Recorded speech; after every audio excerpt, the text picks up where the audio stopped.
So we've got ourselves some more SBCs. We've definitely started to get up there a little bit more with what they're actually trying with these footies. And to be honest, we're probably like a week away now from a collector's paradise. Being able to just say, finish them all. You've basically got an unlimited grind anyway, but we are still slightly away from that. You can unlimited grind, don't get me wrong, but in terms of finishing all these SBCs, it's not going to be quick. You definitely could do it, and you look across all the pricing. If we just go ahead and take, for instance, the icon pricing, we've got them coming in. We get my camera down. We've got them coming in at 734, 150, 300, and 450. So it's still a lot of fodder to get it done. And if we do look at Dalglish as kind of like the newer one, multiple 91 rated teams, in a kind of a grand schemes of doing the 85 times 10 and being able to keep a lot of the high rated fodder, it's fine. Like that's absolutely fine to get done. But you then have to think, okay, well, I don't want to finish any of these right now. What I personally am doing, if you are a collector like myself, I'm just going from backwards up. So basically finishing all the footies. So if you're looking for coins, check in the description for El Dorado. Depending on the coin amount that you're looking for, the delivery time is displayed on the website, and you'll see lots of different trusted sellers with reviews on specifics and also the ability to be able to pick who you want. It will also show how much they have in stock, and obviously you can see that they are verified members. There is 100% refund ability and also 24/7 support if you need any questions with your coin needs. Also, if you head over to Trustpilot as well, you can see over 30,000 upvotes for them. You can see how reliable they are. Obviously great feedback across the entire board with El Dorado. So when on checkout, make sure you are using the code JT11 for 5% off your order every time. Discount code JT11.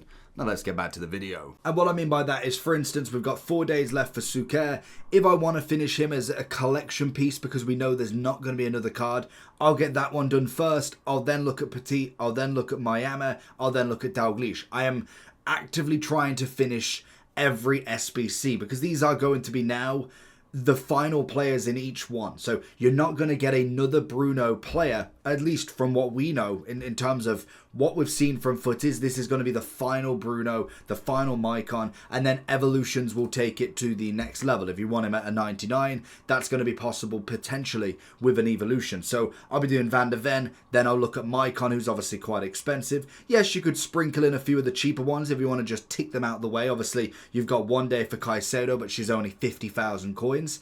Obviously, that's from a collector's standpoint. From an SBC standpoint of, are they actually worth it? There's a couple that are, and a few that are not. So let's run through it. It was look at Sukair. To be honest, him and Petit, I'd go with Petit as okay value. I think as a 97 CDM goes, not the worst in the world. It's definitely a nice card. Quadruple playstyle plus, room to get another 5th, and that's kind of the budgeting room that we're thinking about now, because we could get them to a 98 or a 99 near the end of the game, and there is 5 playstyle pluses on some of the better cards. So that is kind of what we're going to budget. We could add an extra tiki-taka, you could go aerial, you could go bruiser, and you could add that to the card. It's a decent value for the card. 700, you grind it out, it's not bad. It is going to come prior to Friday, or it's going to expire prior to Friday. So more than likely, you're going to have to utilize your limited grind to get it done.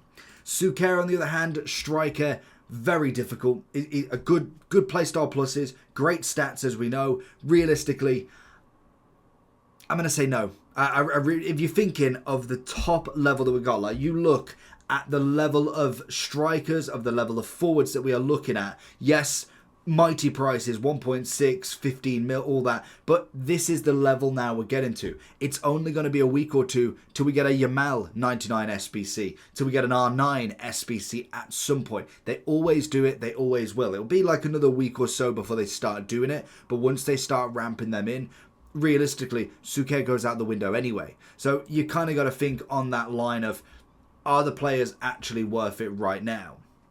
Then if we look at Miami, obviously coming out on this day, 97 left mid. Again, not bad. I think value-wise, actually better because she's so much cheaper. Again, could go with the 5th playstyle plus. Could be a low driven or something along them lines. She has got the 5-5, which is nice. I think I'd go like Petit.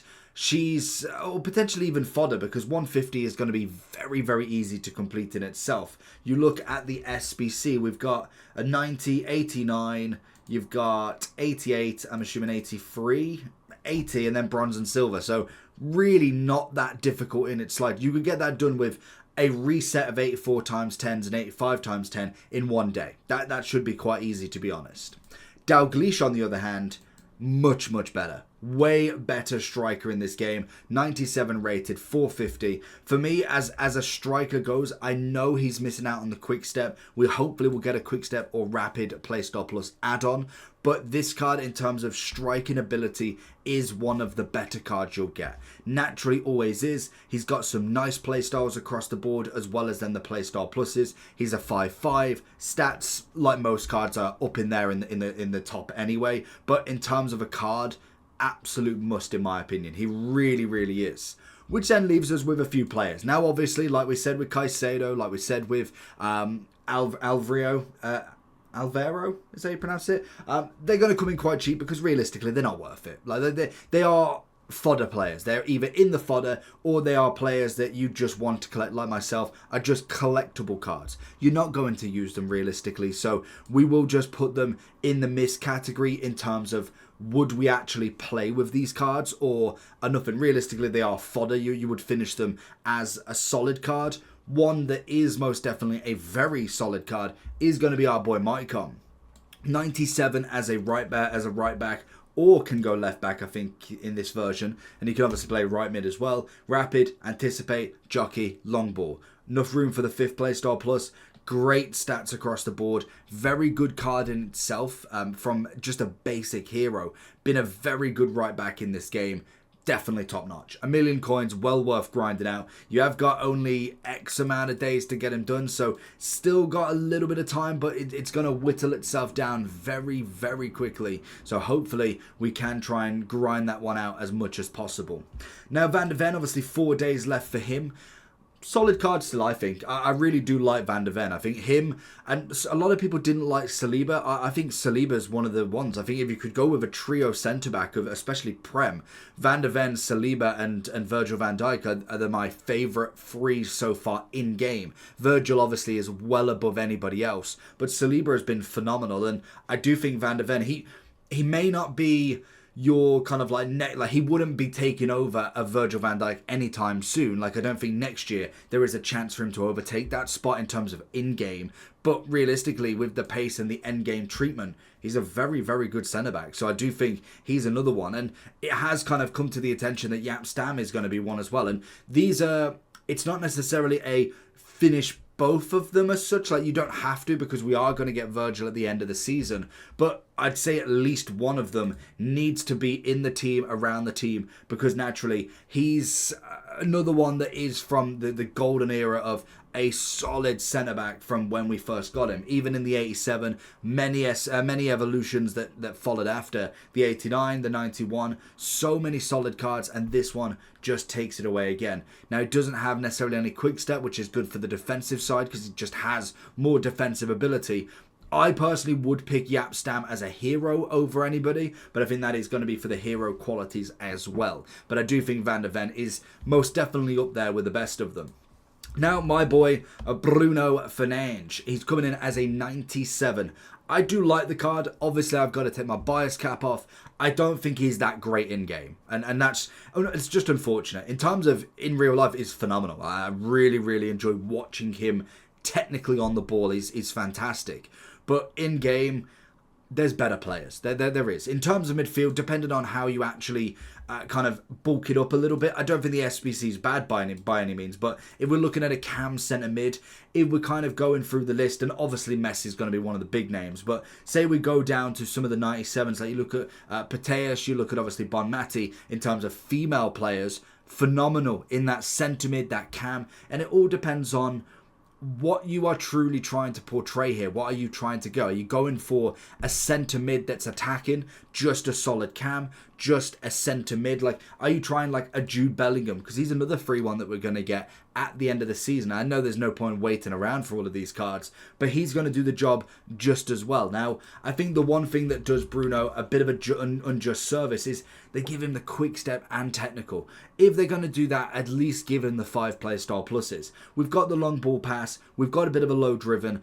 It could have been better with being able to go with a finesse, and you could have then gone with the incisive or a pinged pass as the final sort of evolution for the playstyle plus. But they kind of put it as in a route that you either go for the finesse and have him as a shooter, or you go for the pinged pass and get that sort of passing element back to him.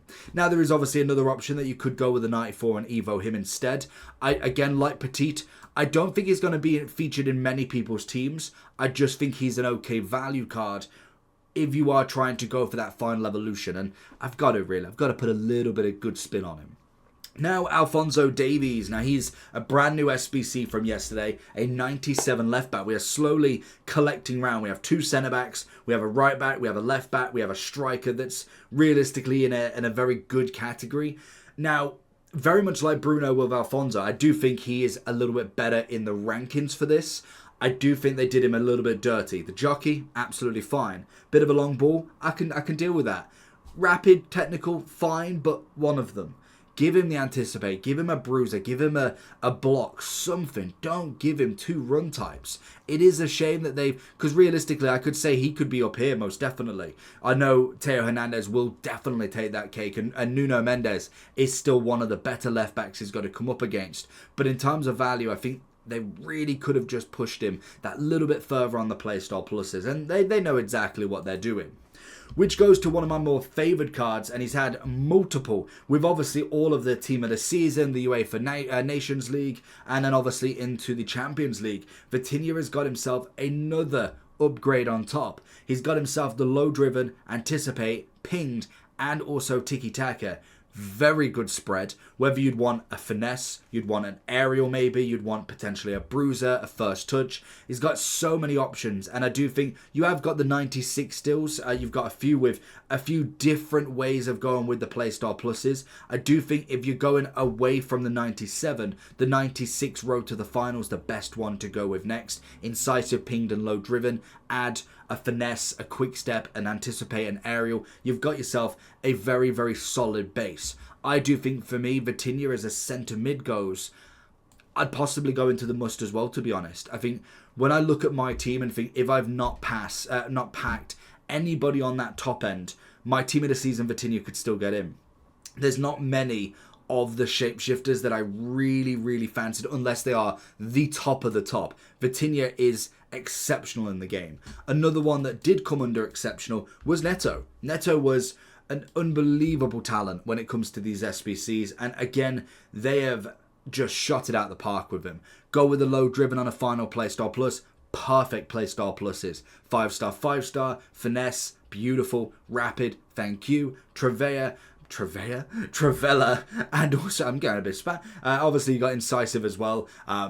Just a brilliant card. Now, does he take over a 99 Yamal? That's where you've got to kind of draw it back in, because a lot of the 99s to start with are going to go from that first week. We've seen Yamal, we've seen Mbappe. Mbappe more than likely will be more endgame. They'll kind of wait a little bit. Yamal, I could see being a winger going first. They could even put a Pele or a Messi first, to be honest. I don't think they have the impact of a game that Mbappe's SBC will do. Mbappe is going to be finished so quickly you won't even have to blink. It's going to be so expensive as well. But that's where I've got to think Pedro Neto as an SBC.